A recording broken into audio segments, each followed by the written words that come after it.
Crash test, le modèle Y est des chinoises impressionnant. EuroNCAP vient de publier une salle de résultats dans l'eau, il y a tout bonnement une nouvelle référence, modèle Y.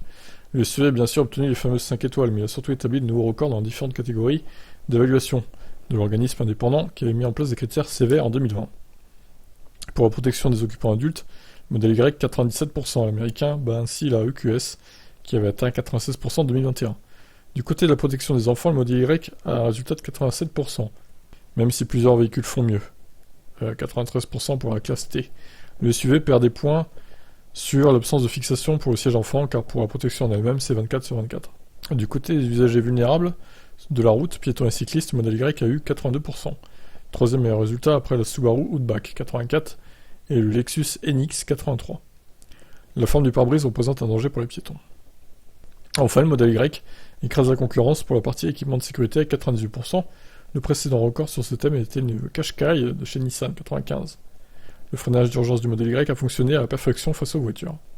Alors, l'Aura Funky Cat et la Wei Coffee 01 ont eu 5 étoiles aussi. Preuve que les constructeurs chinois qui veulent tenter l'aventure en Europe sont à jour en matière de sécurité. Pour la protection des adultes, la Funky Cat a par exemple eu 92%, la Coffee 01, 91%. Du côté des enfants, 83% et 87%, et les deux modèles dépassent les 90% pour les équipements de sécurité. Ce dernier critère peut coûter cher. Le nouveau Kia Niro a eu 4 étoiles avec son équipement standard. Avec un pack de sécurité, il a bien eu les 5 étoiles.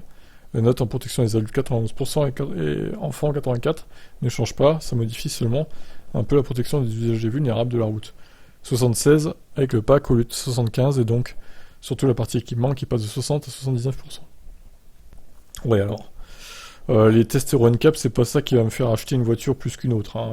Honnêtement je m'en fous un peu, c'est pas un critère rédhibitoire pour moi qu'une voiture ait 3 ou 4 étoiles au lieu de 5. Voilà.